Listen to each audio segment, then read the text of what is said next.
మహబూబ్నగర్ ప్రభుత్వ ఆసుపత్రిలో ఒకే రోజు 41 మంది మహిళలకు పురుడు పోశారు.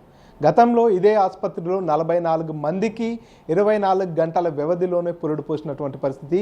మహబూబ్నగర్ ప్రభుత్వ ఆసుపత్రికి రోగుల సంఖ్య క్రమంగా పెరుగుతుంది. గర్భిణీ స్త్రీలు కూడా నిత్యం ఇక్కడికి ఎక్కువ సంఖ్యలో వస్తున్నటువంటి పరిస్థితి. ఈ నేపథ్యంలోనే అత్యధిక సంఖ్యలో ఇక్కడ డెలివరీలు నమోదవుతున్నాయి.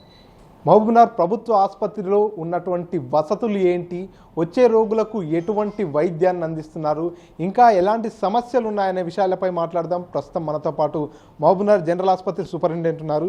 సార్ నమస్తే.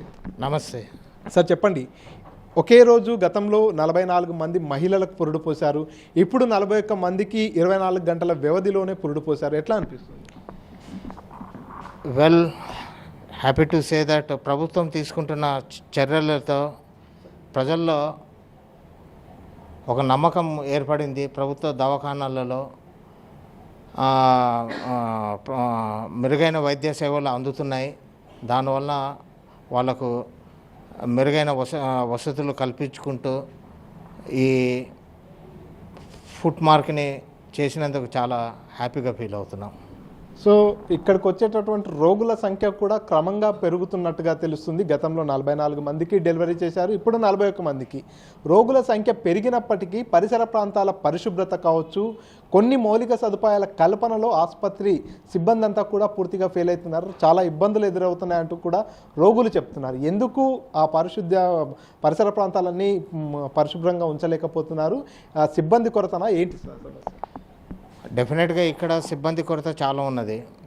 చాలా సిబ్బంది కొరత మెయిన్గా right now doctors, nursing staff కానీ డాక్టర్ స్టాఫ్ కానీ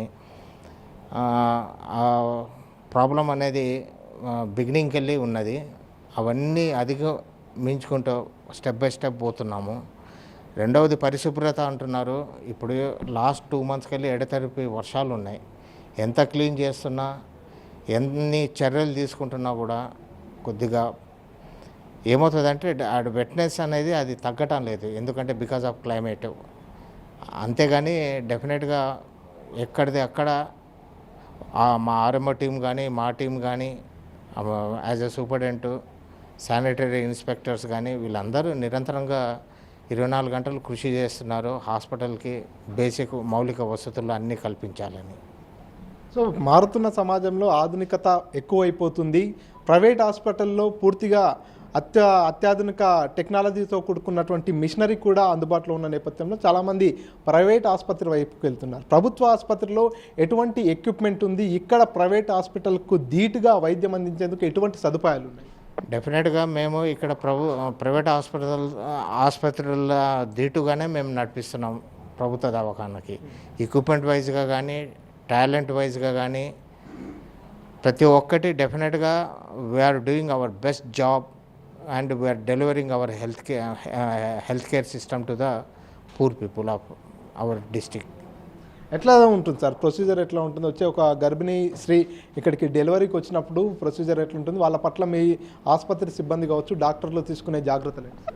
గర్భిణీ స్త్రీలకు ఎంసీహెచ్ బ్లాక్ అనే మీకు ఉన్నది, మీకు తెలిసిందే. పేషెంట్లు వస్తారు, విచ్ మేబీ డైరెక్ట్గా వస్తారు, కొంతమంది రిఫరల్గా వస్తారు, హై రిస్క్ కేసెస్. మామూలుగా మన మహబూబ్నగర్ జిల్లాకి మన ఎంసీహెచ్కి యూజువల్గా కాంప్లికేటెడ్ కేసెస్ ఎక్కువ వస్తున్నాయి compare to normal regular routine. వాళ్ళు వస్తారు, ఓపీడీలో చూపించుకుంటున్నారు, డాక్టర్లు ఇస్తారు, సలహాలు ఇస్తారు, ఎప్పుడు డెలివరీ డేట్ ఉన్నదో చెప్పి దాని ప్రకారం అన్ని డాక్టర్ల సూపర్విజను సలహాలతోనే ప్రక్రియ మొత్తం అవుతున్నది. గతానికి ఇప్పటికీ రోగుల సంఖ్య క్రమంగా పెరుగుతున్నట్టుగా తెలుస్తుంది. దానికి అనుగుణంగా ఎక్విప్మెంట్స్ కావచ్చు, సిబ్బంది కూడా పెరుగుతుందా? ట్రీట్మెంట్లో కూడా ఏమైనా తేడాలు వచ్చాయా సార్? 100% చాలా తేడాలు వచ్చాయి. పేషెంట్ కేర్ సిస్టంలో కానీ ట్రీట్మెంట్ సిస్టంలో కానీ మనకు అందుబాటులో ఉన్న పరికరాలు కానీ అన్నిటితో మనం అధిగమించుకుంటూ we're giving best services to the Mahabubnagar district people. వైపు వాతావరణంలో వస్తున్నటువంటి మార్పులలో భాగంగా చాలా వరకు వైరల్ ఫీవర్లు ఎక్కువైపోతున్నాయి. ఎక్కడ చూసినా డెంగ్యూ, మలేరియా, టైఫాయిడ్ లాంటి జ్వరాలతో జనాలంతా సతమతమవుతూ ఉన్నారు. ఇప్పుడు ప్రభుత్వ ఆసుపత్రిలో వైరల్ ఫీవర్కు సంబంధించి కేసులు ఎట్లా ఉన్నాయి? నిన్న మొన్నటితో పోల్చుకుంటే ఏమైనా పెరుగుతున్నాయా? ఎట్లా ఉంది పరిస్థితి? యాక్చువల్గా డెంగ్యూ, ఈ viral fevers, dengue, malaria, chikungunya last month అంటే ఆగస్టుకి వెళ్ళి ఉండి గ్రాడ్యువల్గా పెరుగుతున్నాయి. ఎందుకంటే కంటిన్యూస్ వర్షాలు ఉండటం వల్ల లాస్ట్ 15 డేస్కి వెళ్ళి కొద్దిగా డ్రాప్ అవుట్ అయినాయి. మళ్ళీ లాస్ట్ 2 డేస్కి వెళ్ళి కొద్దిగా పెరిగింది. అంత డేంజరస్ లాగా లేదు. దానికి సంబంధించి మన దగ్గర అన్ని ఇన్వెస్టిగేషన్ చేయడానికి కంప్లీట్గా పరికరాల కిట్స్ అవైలబుల్ ఉన్నాయి. దానికి సంబంధించిన మెడిసిన్స్ ఉన్నాయి. దానికి సంబంధించిన సపరేట్ బెడ్స్ కూడా పెట్టినాము. ఒకవేళ ఎక్సెసివ్ నెంబర్ ఏదైనా వస్తే ఒక 60 బెడ్స్ దాకా ఇది ఐడెంటిఫై చేసి రెడీగా పెట్టుకున్నాం.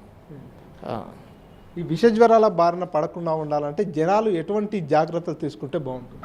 మెయిన్గా అండి పరిశుభ్రత, చుట్టుపక్కల పరిశుభ్రత, హెల్తీ వాటర్ తాగటం, డెఫినెట్గా నైట్ టైం మాస్కిటో నెట్స్ వాడటం, ఇవన్నీ పర్సనల్గా తీసుకోవాలి. ప్రతి fever is not a dengue fever. నేను మెసేజ్ ఏమి ఇవ్వాలనుకుంటున్నా అంటే ప్రతి ఫీవర్ అనేది డెంగ్యూ ఫీవర్ కాదు. డెంగ్యూ ఫీవర్లో, వైరల్ ఫీవర్లో కూడా ప్లేట్లెట్స్ కౌంట్ తగ్గుతాయి.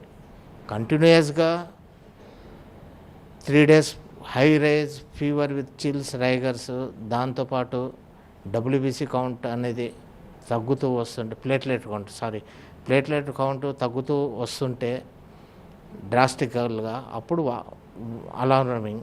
ఇప్పుడు 100 వైరల్ ఫీవర్ కేసులు వచ్చినాయంటే డెఫినెట్గా 70 to 80% అందుట్లో కూడా ప్లేట్లెట్ కౌంట్ అనేది తగ్గుతుంది 70,000-80,000 దాకా. Thank you sir. చూస్తున్నాం మొత్తానికైతే ప్రభుత్వ ఆసుపత్రిలో అన్ని రకాల వైద్య సేవలు మెరుగ్గా అందిస్తున్నాము. పూర్తిగా ఇక్కడ మెరుగైన సేవలు అందుతున్న నేపథ్యంలోనే రోగుల సంఖ్య కూడా క్రమంగా పెరుగుతుంది. ఒకవైపు వైరల్ ఫీవర్లు కూడా విజృంభిస్తున్న వేళ వాటన్నిటిని కూడా తట్టుకునేలా అన్ని రకాల ఎక్విప్మెంట్తో కావచ్చు, అన్ని రకాల సేవలు అందించేందుకు మహబూబ్నగర్ ప్రభుత్వ ఆసుపత్రి సిద్ధంగా ఉందంటూ మహబూబ్నగర్ ఆసుపత్రి సూపరింటెండెంట్ సంపత్ కుమార్ తెలియజేస్తున్నటువంటి పరిస్థితి. అసలైన తొలి వెలుగు. ఫాలో వాట్సాప్ @తొలి వెలుగు official.